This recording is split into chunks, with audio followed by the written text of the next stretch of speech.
नमस्कार दोस्तों, अभिषेक संवाद में आपका दोबारा से स्वागत है।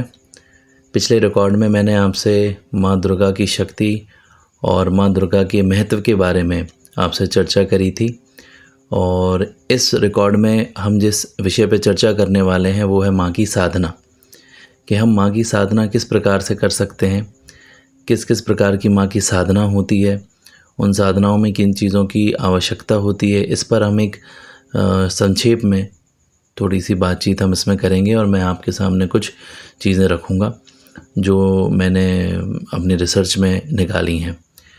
तो शुरू करते हैं अपने इस रिकॉर्ड को। जैसा कि मैंने आपको पिछले रिकॉर्ड में बताया था कि माँ जो है, माँ एक ऐसा सागर है जिसमें आप जितना भी डालोगे और जो भी निकालोगे वो कम है, वो अनंत है, उनकी अनंत संभावनाएं हैं और वो खुद अपने आप में पूर्ण है। और पूर्ण से जब हम पूर्ण को निकालते हैं तो पूर्ण ही बचता है। ये एक महावाक्य है, बहुत से लोग जानते होंगे। इसलिए आज मैं आपको बताने वाला हूँ, जैसा हम सभी लोगों के मन में एक इच्छा होती है कि यार मुझे माँ की साधना करना है या मैं माँ की पूजा करना चाहता हूँ, कैसे करूँ।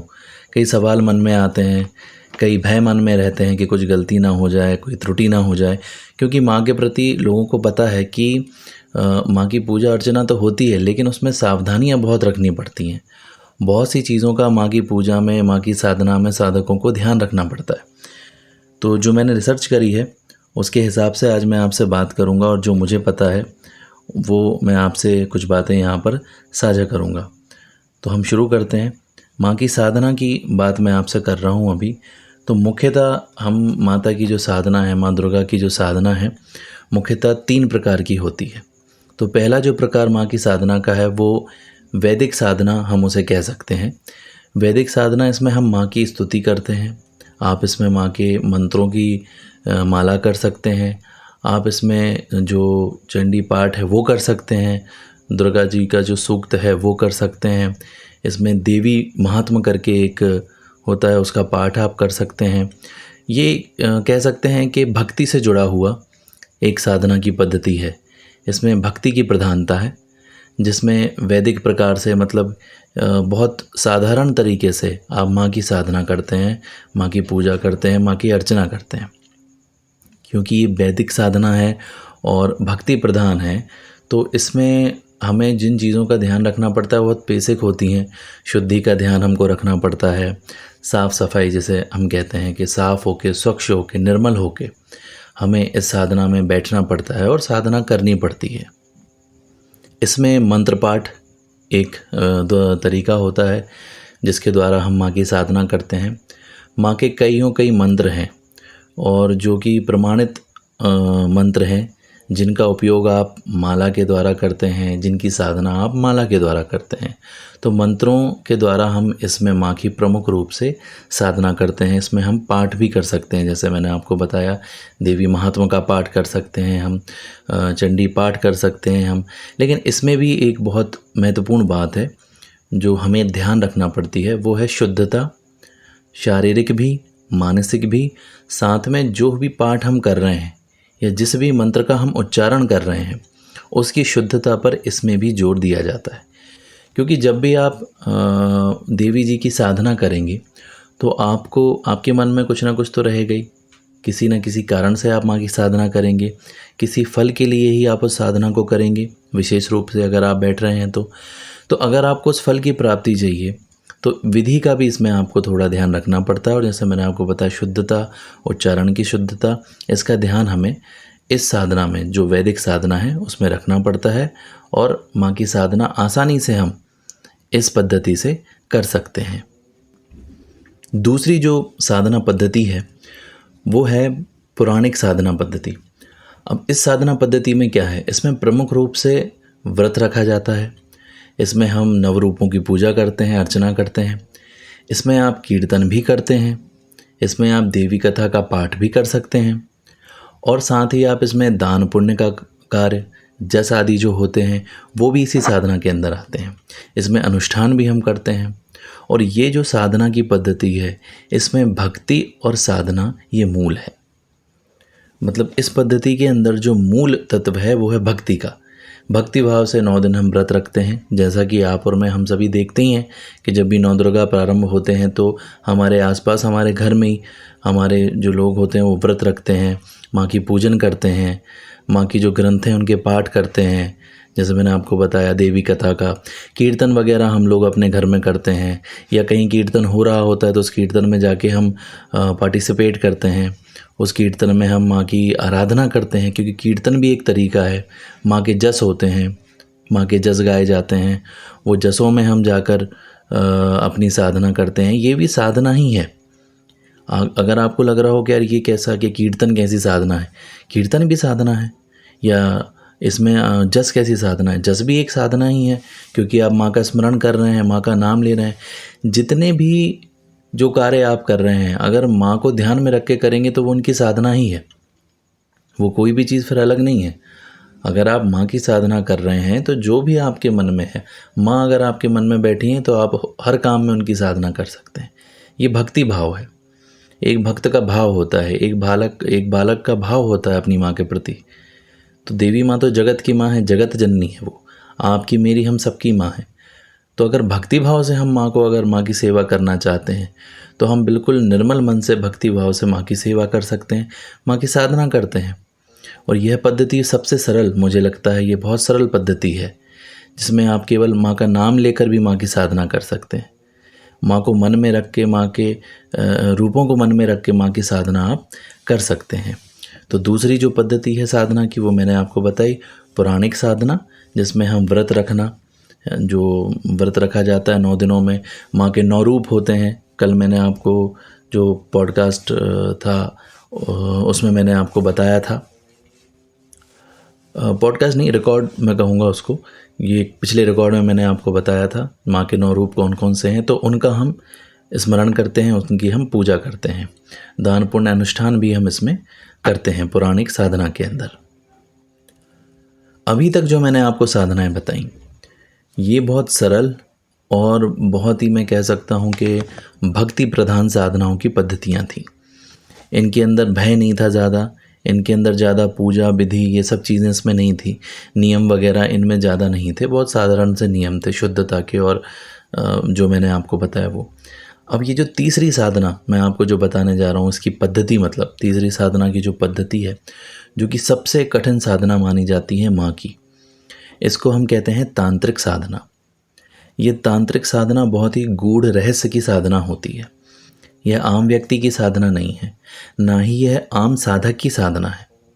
पहली 2 जो साधनाओं की पद्धति मैंने आपको बताई ये साधारण पद्धतियां हैं और भक्ति भाव से प्रधान पद्धतियां हैं। इन पद्धतियों के अंदर आप साधारण प्रकार से माँ की सेवा कर सकते हैं, लेकिन जब तांत्रिक साधना की बात आएगी तो इसमें प्रधानता दूसरी चीज़ों की हो जाती है। इसमें विधि की प्रधानता है, इसमें स्थान की प्रधानता है, इसमें वस्त्रों की प्रधानता है, इसमें बहुत से नियमों की प्रधानता है। और यह नियम, यह सारी चीज़ें किसको पता होती हैं? यह आम व्यक्ति को पता नहीं होती। यह उसी को पता होती हैं जो माँ का बहुत ही गहरा साधक है, जो तंत्र के रहस्य को जानता है। उन्हें हम गुरु कहते हैं। तो ये जो साधना है, ये जो साधना पद्धति है, तांत्रिक साधना पद्धति, यह गुरु के बिना करना सही नहीं है। यह गुरु प्रधान पद्धति ही है। गुरु के संरक्षण में ही आप इस पद्धति से साधना करें तो आपको फल बहुत अच्छे मिलते हैं। नहीं तो आपके जो फल हैं वो मैं नहीं कह सकता किस प्रकार के आएंगे। जितना मैंने देखा है, समझा है, उससे मैं ये कह सकता हूँ कि इसमें नकारात्मक फल प्राप्त हो सकते हैं आपको, अगर आपने बिना गुरु के संरक्षण में इस साधना को करने की कोशिश की। क्यों ऐसा मैं आपसे कह रहा हूँ? क्योंकि मैं पिछले कई सालों से ये देख रहा हूँ और सुन रहा हूँ यूट्यूब पर, जहाँ लोगों ने कई कहानियाँ डाली हुई हैं, कई अपने अनुभव डाले हुए हैं, जहाँ उन्होंने माँ के अलग अलग रूपों की साधना करी है, क्योंकि बिना किसी गुरु के संरक्षण में करी है, तो उनके ऊपर क्या बीती है ये आप जाके देख सकते हैं। आप यूट्यूब पर ही जाकर अगर सर्च करेंगे तो आपको कई लोगों के अनुभव उसमें मिलेंगे माँ की साधनाओं के, जो उन्होंने बिना गुरु के करे और वो गलत हो गए, और उनको बहुत कुछ उसके कारण भुगतना पड़ा। उनके परिवार में, उनके घर में, उनके जीवन में बहुत समस्याएं आई हैं। ये उनके अपने व्यक्तिगत अनुभव हैं जो उन्होंने डाले हैं। आप चाहें तो इनको देखकर इन्हें समझ सकते हैं कि क्या उनके साथ हुआ।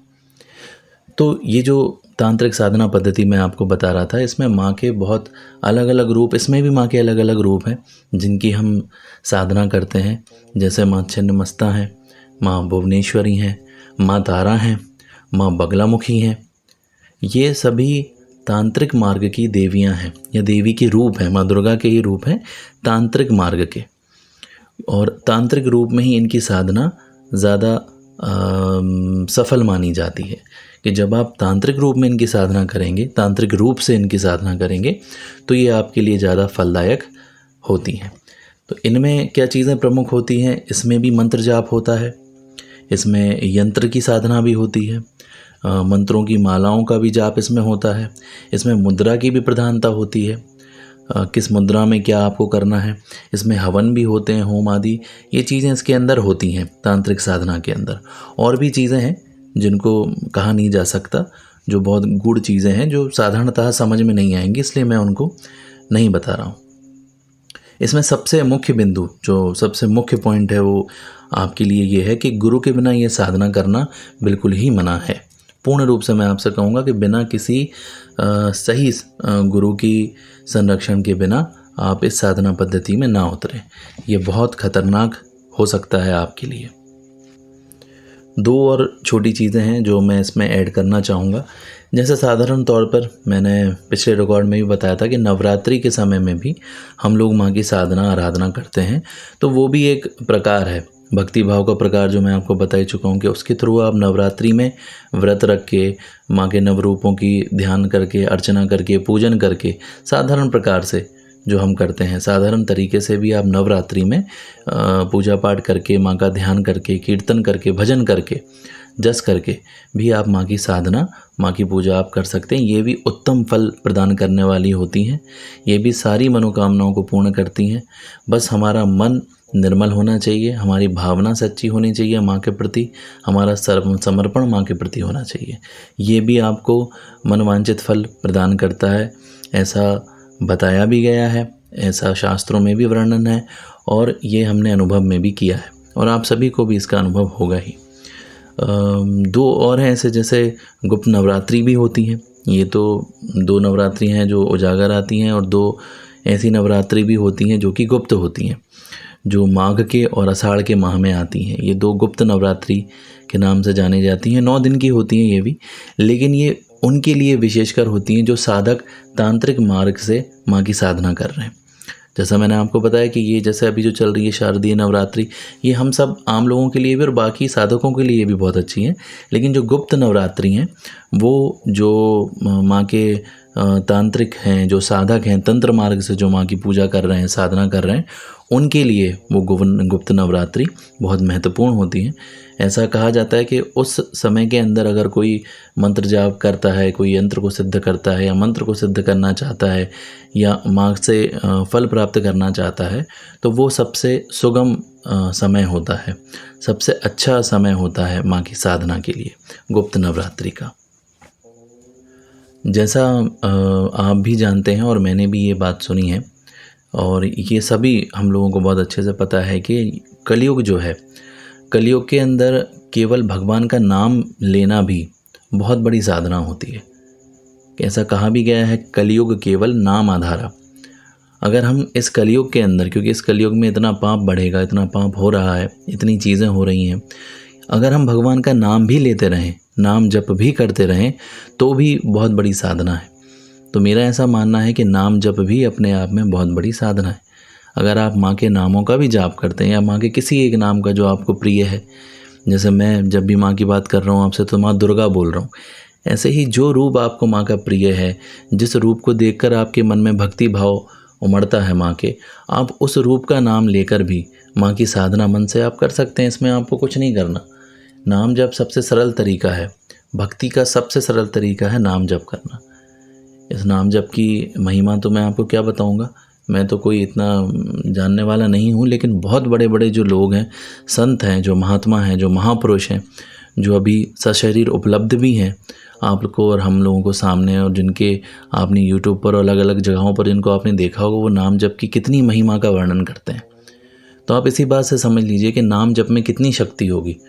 अगर ऐसे सिद्ध महापुरुष इस बात में आपको बता रहे हैं तो बिल्कुल वो आपको सत्य ही बोल रहे हैं कि नाम जप बहुत बड़ा साधन है एक प्रकार से अपनी साधना को करने का। तो मानसिक साधना या नाम जप साधना भी मेरे हिसाब से बहुत उत्तम साधना का प्रकार है, जिससे आप माँ की साधना आप कर सकते हैं। तो इसमें मैंने आपको 3 मार्गों के बारे में बता दिया, आप ध्यान रखेंगे। पहला है वैदिक साधना मार्ग, दूसरा है पुराणिक साधना मार्ग, तीसरा है तांत्रिक साधना मार्ग। तो पहले जो मार्ग हैं उनको हम एक ही मान सकते हैं, उनमें कोई ज़्यादा अंतर नहीं है। दूसरा मार्ग सबसे अलग है। तो मुख्य प्रकार से भक्ति मार्ग हो गया जो सरल मार्ग है। भक्ति मार्ग सरल मार्ग के थ्रू आप माँ की साधना कर सकते हैं, पूजा कर सकते हैं। और दूसरा जो गहन है, गूढ़ है, रहस्यमयी है, जो बिना गुरु के संभव नहीं है, वो है तंत्र मार्ग। तंत्र मार्ग जो मैंने आपको पहले भी बताया, फिर मैं आपसे कह दे रहा हूँ, बहुत खतरनाक है। बिना गुरु के संरक्षण के करना सही नहीं है, क्योंकि इसमें अगर आप बिना गुरु के करते हैं तो कुछ ऐसी चीज़ें हैं जो लोगों के अनुभव मैंने सुने हैं और पढ़े हैं जगह जगहों पे, उनमें से कुछ मैं चीज़ें आपको बता रहा हूँ कि क्या इसके दुष्प्रभाव हो सकते हैं। देखिए, सही प्रभाव तो ये होगा कि आपको सिद्धि प्राप्त होगी। आपको जो भी मन में आप साधना जिस भी कारण से आप कर रहे हो वो आपको प्राप्त होगा। ये उसकी अंतिम परिणति होगी अगर आपने सही गुरु के साथ सही विधि से और सही प्रकार से अपने माँ की साधना की है। तो जो भी आपके मन में उस साधना के प्रति शुरू करते समय जो था आपके मन में कार्य, वो आपका सिद्ध होगा। ये बिल्कुल 100% सत्य है। लेकिन अगर इसमें आप कहीं भटक गए, आपको गुरु का संरक्षण प्राप्त नहीं हुआ, आपने किसी की बात सुन ली, किसी को देख लिया, क्योंकि आजकल मैंने आपको बताया ना कि इतनी ज़्यादा जानकारियाँ उपलब्ध हैं यूट्यूब पर अलग जगह पर कि आप उससे बच नहीं सकते। तो अगर आपने वो सुनकर और आपके मन में भाव आ गया नहीं मुझे तो मैं माँ का भक्त बनूंगा, मुझे माँ अत्यंत प्रिय है और माँ की साधना करूँगा और यही वाली करूँगा, हो सकता है वो जिस साधना के बारे में बात कर रहे हैं वो तांत्रिक साधना का मार्ग है, और आपने उसको उनके कहे अनुसार या उनके कुछ वीडियो देख के जो भी वो बता रहे हैं और आपने उसको करना चालू कर दिया, तो उसके क्या परिणाम हो सकते हैं गलत, जो लोगों ने बताए हैं, जो उनके अनुभव हैं, वो मैं आपको बता रहा हूँ। इसमें सबसे बड़ी चीज़ ये है कि अगर आपने क्योंकि ये होगा ही कि आपके पास सही मंत्र नहीं होगा, क्योंकि शुरुआत तो मंत्र ही है। अगर आपको साधना करना है तो माँ का मंत्र आपको चाहिए। भिन्न भिन्न प्रकार के मंत्र होते हैं, उनमें कई तरीके के संपुट होते हैं, कई चीज़ें मंत्रों के अंदर होती है। जो मंत्र आप और मैं देखते हैं या पढ़ते हैं वो हो सकता है वो शुद्ध रूप में नहीं है, उसमें कोई अशुद्धि हो या वो कीलित किए गए हों, उनका उत्कीलन आपको नहीं पता होगा। तो बहुत सी चीज़ें मंत्र के अंदर आती हैं। किस प्रकार का मंत्र, वो जो आपने जिनका वीडियो देखा या जिनको सुना उनने कौन सा मंत्र आपको बता दिया, वो किस देवी का मंत्र है, उसका क्या करना है क्या नहीं करना, ये तो वो भी नहीं बता सकते ना आपको वहाँ बैठे बैठे। वो तो आपको एक जानकारी दे रहे हैं, एक बेसिक अंडरस्टैंडिंग दे रहे हैं वहाँ पर बैठ के। वो आपको कहीं साधना करा थोड़ी रहे बैठ के, जो आप उनके सामने बैठे और साधना करा रहे हैं, पर आपने उनको सुन के कर लिया। तो अगर आप गलत मंत्र का उच्चारण करेंगे तो इसमें आपका नुकसान होगा, आपकी साधना पूर्ण नहीं होगी। और जब आप गलत मंत्र का उच्चारण करेंगे तो क्या होगा, आपके भीतर भय उत्पन्न होगा, चिंता उत्पन्न होगी। हो सकता है कि आप डिप्रेशन में चले जाएं, क्योंकि आप एक ऐसी शक्ति के साथ खेल रहे हैं जिसका आपको अनुभव नहीं है, जिसके बारे में आप नहीं जानते कि वो कौन सी शक्ति आपके पास आने वाली है, कैसे आएगी। और अगर आप गलत ही मंत्र, जो प्राथमिक चीज़ है मंत्र, वही गलत आप बोल रहे हैं, तो हो सकता है कोई नकारात्मक शक्ति आपके पास आ जाए और आप भेद नहीं कर सकते। आपको या मुझे ये ज्ञान थोड़ी है कि कौन सी शक्ति आपके या मेरे पास आ रही है और वो क्या प्रभाव मेरे ऊपर डाल रही है या आपके ऊपर डाल रही है। आपके तो आपके परिवार के ऊपर ही वो क्या प्रभाव डाल रही है, इसका आपको कोई भी अंदाज़ा नहीं रहेगा। तो भय में आप रहेंगे, चिंता आपको घेर लेगी और डिप्रेशन तक, मैंने आपको बताया कि हो सकता है आप डिप्रेशन तक चले जाएं उसी स्थिति में। अब जब ये चीज़ें आपके साथ होगी, क्योंकि मन पे इसका प्रभाव हो रहा है, चिंता मन में, भय मन में लगता है, डिप्रेशन भी मन में ही होता है, मस्तिष्क में होता है।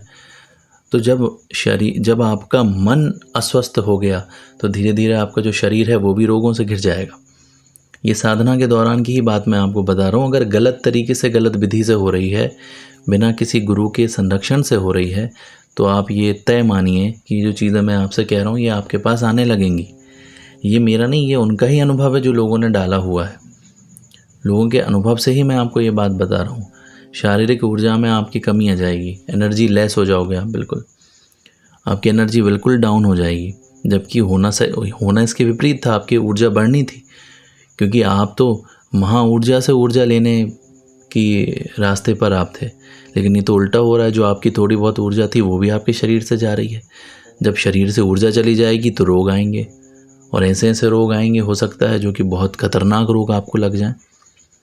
साथ ही अब जब आपका मन भी ठीक नहीं है और आपका शरीर भी ठीक नहीं है, तो जो ये तो आम बात है कि आपके घर में जो आपके आपसी संबंध है वो भी ठीक नहीं रहेंगे, तो घर में कलह कलेश होने लगेगा जबरन का। आर्थिक स्थिति आपकी बिगड़ने लगेगी, आप आर्थिक रूप से भी कमज़ोर हो जाओगे, मानसिक रूप से भी कमज़ोर हो जाओगे, शारीरिक रूप से भी आप कमज़ोर हो जाओगे।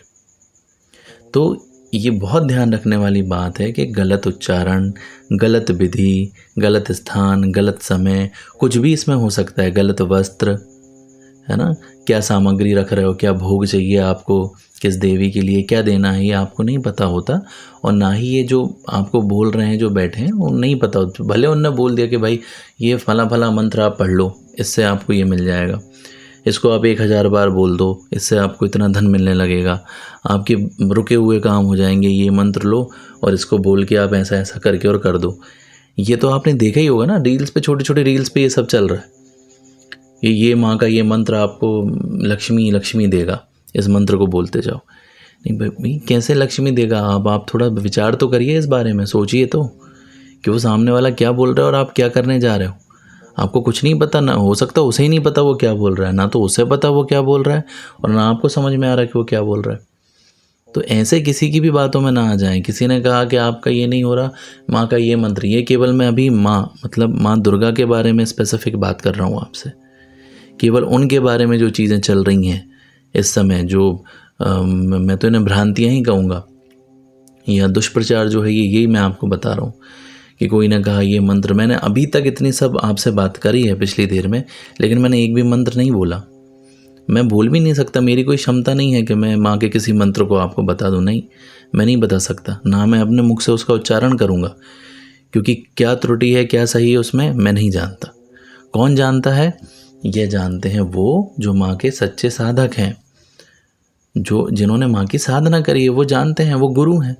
तो आप उनके पास जाइए, अगर आपको इतनी ही साधना करने की आपकी इच्छा है तीव्र, तो उनके पास जाइए, गुरु से आप दीक्षा लीजिए।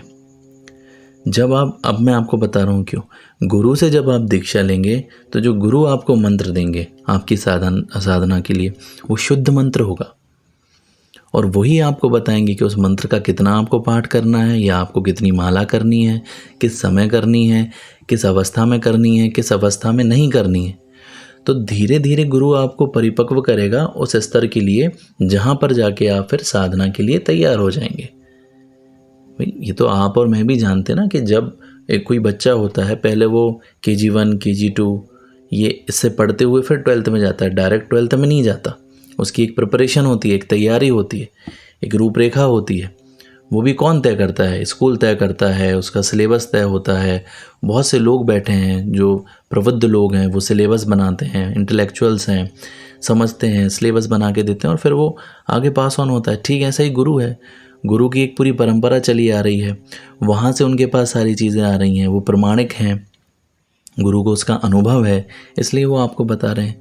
तो वो शुद्ध मंत्र आपको देंगे, शुद्ध विधि बताएंगे, आपको शुद्ध उच्चारण करना सिखाएंगे मंत्र का, आपको पूरी विधि, पूजन पाठ, क्या सामग्री लगना है, क्या चीज़ें उसमें उपयोग होंगी, क्या भोग लगेगा देवी को, ये सब वो आपको विस्तार में बताएंगे। और उनके साथ पहले वो आपको शुरुआत में चीज़ें कराएंगे।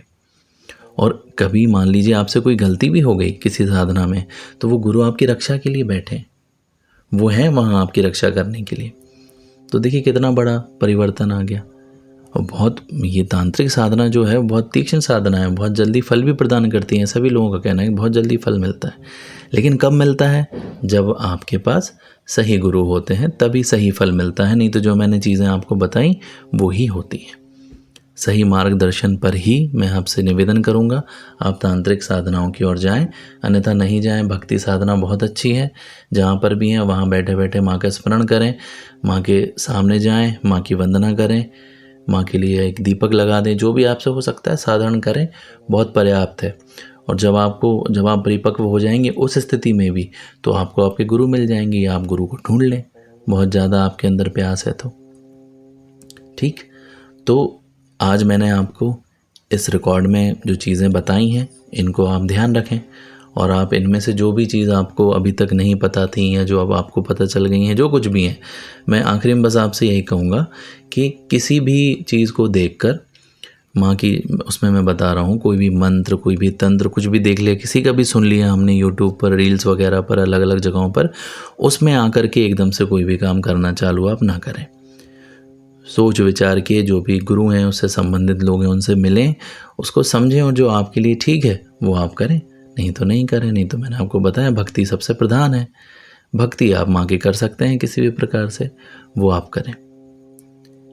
ठीक है, तो अंत में मैं आपसे विदा लेता हूँ। ये आज का रिकॉर्ड रहा, और इसे आप ध्यानपूर्वक सुने, और जिनको भी आपको लगता है इसकी आवश्यकता है, इसको शेयर करें, लोगों तक पहुँचाएं। चैनल को आप सब्सक्राइब कर लें। धन्यवाद।